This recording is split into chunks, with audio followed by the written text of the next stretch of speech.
एक ऐसा तूफान जिसने पूरी दुनिया को गर्क कर दिया। ये तूफान क्यों आया और ये कितनी देर तक रहा? इस तूफान के बाद नस्ल इंसानी कैसे फैलना शुरू हुई? इन सब सवालों के जवाब आज आपको हम इस वीडियो में देंगे। आपसे गुजारिश है कि वीडियो को मुकम्मल देखें और हमारे चैनल को सब्सक्राइब करें ताकि आप इस्लामी वीडियोस से मुताल्लिक मजीद मालूमात हासिल कर सकें।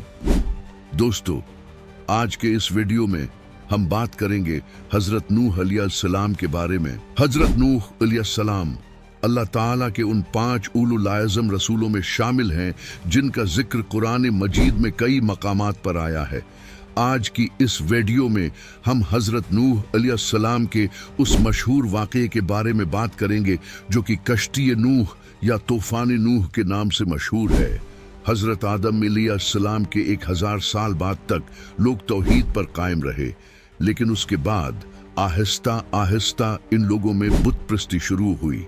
इस बुत प्रस्ती की सबसे बड़ी वजह यह थी कि हजरत नूह अलैहिस्सलाम की कौम के लोगों में कुछ नेक लोग भी मौजूद थे जिनसे लोग मोहब्बत करते थे। वो उनकी मोहब्बत में हद से तजावुज कर गए और उन्होंने नेक लोगों के बुत बनाकर इन्हें पूजना शुरू कर दिया। इब्ने अब्बास रजी अल्लाह ताला अन्हु से रवायत है कि लोगों ने नेक आदमियों के बुत बनाकर पूजना शुरू किया। उनके नाम सूरह नूह आयत 23 में वद, सुवा, यगूस, यऊक और नस्र आए हैं। यही बुत बाद में मक्का मुकरमा में भी पूजे गए। जब पूरी कौम शिर्क में मुब्तला हो गई तो अल्लाह ताला ने हजरत नूह अलैहिस्सलाम को उस कौम की तरफ अपना रसूल बनाकर भेजा। हजरत नूह अलैहिस्सलाम ने इन लोगों को अल्लाह ताला की तरफ दावत दी। उन्होंने अपनी कौम को अल्लाह ताला के अजाब से डराना शुरू किया कि वो अल्लाह ताला की इबादत करें और उससे डरें, तो अल्लाह ताला उनके तमाम गुनाह माफ कर देगा। हजरत नूह अलैहिस्सलाम तबलीग के सिलसिले में बहुत मेहनत करते, लोगों के पास जाकर उन्हें दावत हक देते, उन्हें ऐलानिया और पोशीदा तौर पर दावत देते। यहाँ तक कि 950 साल गुजर गए, लेकिन इतनी तवील उर्से में सिवाय चंद लोगों के और कोई भी ईमान न लाया। हजरत नूह अलैहिस्सलाम दिल बर्दाश्ता हो गए और उन्होंने अल्लाह ताला से दुआ की कि ए मेरे परवरदिगार, मैंने अपनी कौम को दिन रात तेरी तरफ बुलाया, लेकिन उन्होंने अपने कानों में अंगलियां ठूस लें, अपने ऊपर कपड़े ओढ़ लिए और कहने लगे कि हम तेरी शक्ल देखना नहीं चाहते। मैंने उन्हें बड़ा समझाया, लेकिन वो मेरी बात मानने को बिल्कुल भी तैयार नहीं। हजरत नूह अलैहिस्सलाम की कौम में एक बादशाह था। उसने अपनी कौम से कहा कि तुम लोग नूह अलैहिस्सलाम की बातों पर कान न धरना, ये जो करता है करने दो और तुम अपने बुतों की पूजा जारी रखो। लिहाजा लोगों ने हजरत नूह अलैहिस्सलाम की बात मानने के बजाय अपने बादशाह की बात मानी। तब हजरत नूह अलैहिस्सलाम ने अल्लाह ताला से कहा कि ये लोग मेरा कहना नहीं मानते, ये उन लोगों की सुनते हैं जिनकी औलाद और माल ने उन्हें कोई फायदा न दिया। इतने तवील उर्से में सिर्फ 80 के करीब लोग मुसलमान हुए। इन लोगों में अक्सर फकीर, मुस्कीन, कमजोर और गुलाम किस्म के लोग मौजूद थे जिनकी माशरे में कोई हैसियत नहीं थी। जब नूह अलैहिस्सलाम की कौम के सरदारों ने देखा कि लोग नूह अलैहिस्सलाम की बात मानना शुरू हो गए हैं, तो वो नूह अलैहिस्सलाम के पास आए और कहने लगे कि हम आपकी बात मानना चाहते हैं, लेकिन हम इन जलील और हकीर लोगों के साथ नहीं बैठ सकते। हमारी शर्त है कि आप उन्हें अपने हल्के से धक्के देकर निकाल दें। हजरत नूह अलैहिस्सलाम ने उनकी बात को मानने से इनकार कर दिया और कहा कि अगर मैं इन मोमिनों को अपने पास से निकाल दूं तो अल्लाह ताला के मुकाबले में मेरी मदद कौन कर सकता है? अगर मैं ऐसा करूंगा तो मेरा शुमार जालिम लोगों में से हो जाएगा। जब हजरत नूह अलैहिस्सलाम ने यह कहा तो उनकी कौम और अकड़ गई और कहने लगी कि बस बहुत हो गया, तुमने हमें बहुत डरा धमका दिया है। अब अगर तू सच्चा है तो जिस चीज का वादा तू हमसे करता था उसको ले आ। यानी वो अल्लाह ताला के अजाब के बारे में बात कर रहे थे। हजरत नूह अलैहिस्सलाम ने उनकी बात सुनकर कहा कि अजाब लाना तो अल्लाह ताला का काम है, अल्लाह को कोई आजिज नहीं कर सकता, और जब उसका अजाब आ जाएगा तो कोई भी भाग नहीं सकेगा। हजरत नूह अलैहिस्सलाम ने अपनी कौम से कहा कि अगर तुम्हें ये गिरा गुजरता है कि मैं तुम में रहता हूँ, तुम्हें अल्लाह की बातें सुनाता हूँ और तुम इससे चढ़ते हो और मुझे नुकसान पहुँचाने के दर पे हो, तो मैं साफ कहता हूँ मुझे तुम्हारा कोई खौफ नहीं। तुम जो बिगाड़ सकते हो बिगाड़ लो, मैं बिल्कुल बेखौफ हूँ, इसलिए कि मैं तुम्हारे रास्ते को बातिल जानता हूँ। हक का साथी अल्लाह होता है और मेरा भरोसा उसी अजीम जात पर है। हजरत नूह अलैहिस्सलाम ने वाज़ेह अल्फाज में अपनी कौम को चैलेंज दिया, लेकिन किसी में हिम्मत तक न हुई कि वो हजरत नूह अलैहिस्सलाम का मुकाबला कर सके। लिहाजा वो कहने लगे कि इसे छोड़ दो, ये मजनू और बेवकूफ है। बहरहाल मामला इसी तरह चलता रहा, यहाँ तक कि साल गुजर गए, लेकिन कोई मुसलमान न हुआ। वहां मौजूद लोग दिन बदन बुराई में तरक्की करते जाते। जो लोग शुरू में ईमान लाए थे उनके अलावा और कोई शख्स भी ईमान न लाया। हजरत नूह अलैहिस्सलाम मुसलसल उन्हें दावत देते रहे, लेकिन बेअसर रहे, यहाँ तक कि अल्लाह ताला ने नूह अलैहिस्सलाम की तरफ वही की कि अब कोई शख्स ईमान नहीं लाएगा और आप उनके कामों पर गमगीन न हों।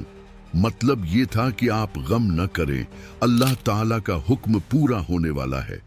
ये बात सुनकर हजरत नूह अलैहिस्सलाम नाउमीद हो गए और उन्होंने अल्लाह ताला से बद्दुआ की कि रुए जमीन पर किसी काफिर को रहने वाला न छोड़। अगर तू उन्हें छोड़ेगा तो ये यकीनन तेरे बंदों को भी गमराह करेंगे और इनकी औलाद भी बदकार और नाशकरी होगी। तू मुझे और अहले ईमान लोगों को बख्श दे और काफिरों को सिवाय हलाकत के और कुछ न दे। अल्लाह ताला ने फरमाया कि जब नूह अलैहिस्सलाम ने हमें मदद के लिए पुकारा तो हमने उनकी मदद की और उन्हें एक बहुत बड़ी कश्ती बनाने की वही की। हजरत नूह अलैहिस्सलाम नहीं जानते थे कि वो इतनी बड़ी कश्ती कैसे बनाएं। अल्लाह ताला ने वही के जरिए उनकी रहनुमाई की और उनकी मजीद तालीम के लिए हजरत जब्राइल अलैहिस्सलाम को भेज दिया। वो उन्हें बतलाते गए और हजरत नूह अलैहिस्सलाम वैसे ही करते चले गए। हजरत नूह अलैहिस्सलाम एक पहाड़ पर रहते थे, वहां पर दरख्त मौजूद नहीं थे और न ही पानी था। लिहाजा उन्होंने बहुत से दरख्त उगाए, उनको काटा और पहाड़ पर बैठकर कश्ती तैयार करने लगे। वो उसके बड़े बड़े तख्ते बनाते, लोहा लाते, उनसे कील तैयार करते और फिर उन कीलों को तख्तों में ठोक देते, यहाँ तक कि एक बहुत बड़ी और मजबूत कश्ती तैयार हो गई। हजरत नूह अलैहिस्सलाम ने दावत का काम छोड़ दिया था और कश्ती बनाने में मसरूफ हो गए थे। वो लोग जब उन्हें देखते तो उनका मजाक उड़ाते कि कैसा मजनू है जो पहाड़ पर कश्ती बना रहा है, जहां पानी का नाम वो निशान भी नहीं है।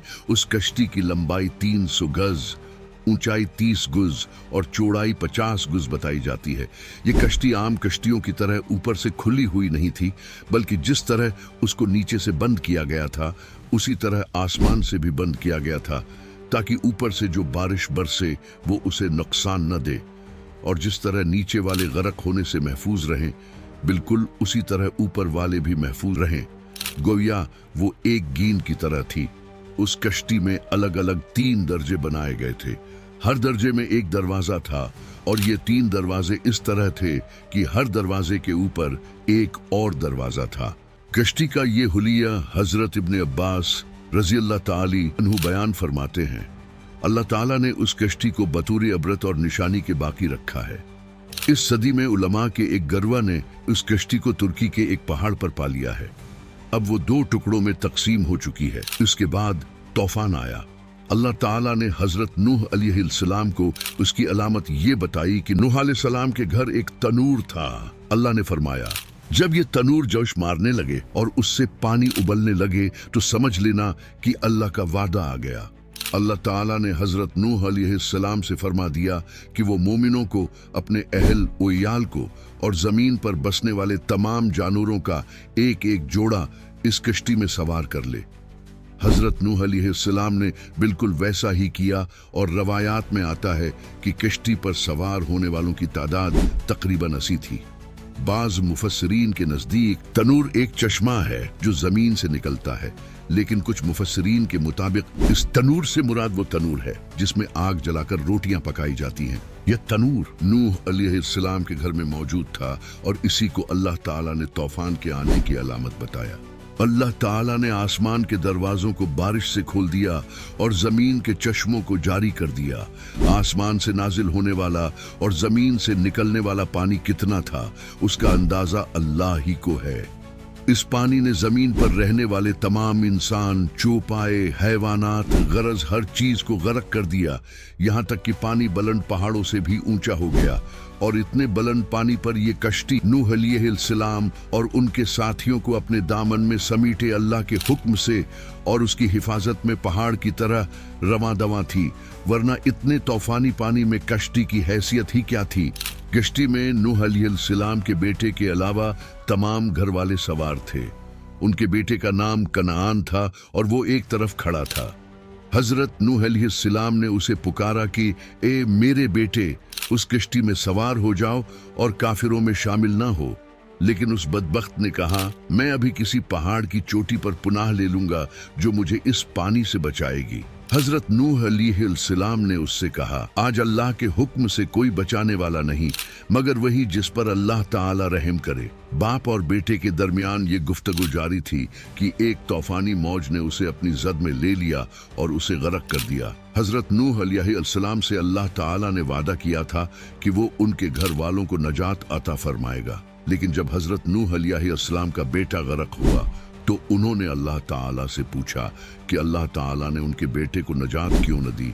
तो अल्लाह ताला ने फरमाया कि वो तेरे अहल में से नहीं था क्योंकि वो काफिर था। कुफ्र नसब को खत्म कर देता है। एक मोमिन का दूसरे मोमिन से ताल्लुक एक मुसलमान भाई के काफिर भाई से ताल्लुक से ज्यादा बड़ा है और हकीकी अखुवत वो है जिसकी बुनियाद ईमान पर हो। इब्न अब्बास रदियल्लाहु ताला अन्हु से रवायत है कि नूह अलैहिस्सलाम और उनके साथी 6 माह कश्ती में रहे। वो कश्ती में तूफान थम जाने का इंतजार करते रहे। हजरत नूह अलैहिस्सलाम ने तूफान के हालात मालूम करने के लिए एक कबूतर भेजा जो वापस आ गया और उसे पांव रखने को जगह न मिली। चंद दिन बाद उसे फिर भेजा गया तो वो अपनी चोंच में जैतून की एक टहनी लिए हुए था। इससे हजरत नूह अलैहिस्सलाम ने मालूम कर लिया कि पानी जमीन से कुछ ही ऊंचा रह गया है और दरख्त वगैरह निकल आए हैं। कुछ दिन बाद उसे फिर भेजा गया तो इस मर्तबा वो वापस लौटा तो उसके पांव खाक आलूद थे। हजरत नूह अलैहिस्सलाम ने समझ लिया कि तूफान रुक गया है और जमीन खुशक हो चुकी है। उस वक्त औलाद आदम से कोई इंसान जिंदा नहीं बचा था। अल्लाह ताला ने हजरत नूह अलैहिस्सलाम की औलाद से फिर दुनिया आबाद की क्योंकि सिर्फ वही लोग बच्चे थे जो कश्ती पर सवार थे। इसी वजह से नूह अलैहिस्सलाम को आदमी सानी या अबू अल बशर सानी भी कहा जाता है क्योंकि तमाम के तमाम बशर उन्हीं की तरफ मंसूब हैं। हजरत नूह अलैहिस्सलाम के 3 बेटे थे, हाम, साम और याफिस। साम की नस्ल ज्यादातर सफेद रंगत की थी और बहुत कम लोग उनमें से गंदमी थे, अलबत्ता कुछ उनमें गंदमी भी थे। हाम की औलाद की अक्सरियत सियाह फाम थी और उनमें बहुत कम लोग सफेद रंग के थे। याफिस की औलाद सरखी माइल रंग की थी। अरब और बनी इसराइल साम की औलाद हैं। तमाम हबशी हाम की औलाद हैं। तुर्क और मशरकी एशिया के लोग याफिस की औलाद हैं। हजरत नूह अलैहिस्सलाम ने तूफान के 350 साल बाद वफात पाई। कुछ रवायात के मुताबिक आप मक्का में मदफून हैं और कुछ रवायात के मुताबिक आपका मज़ार लुबनान में मौजूद है।